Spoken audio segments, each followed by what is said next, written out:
Hi hello అందరికీ నమస్తే. మీరందరూ బాగున్నారా? నేనైతే చాలా చాలా బాగున్నాను.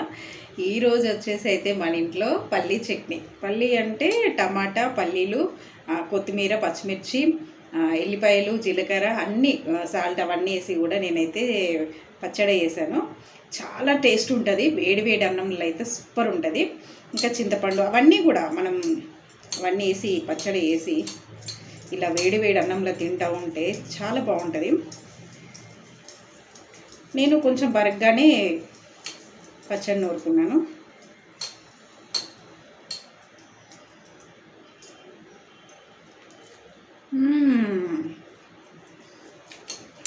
సూపర్ ఉందండి, చాలా బాగుంది.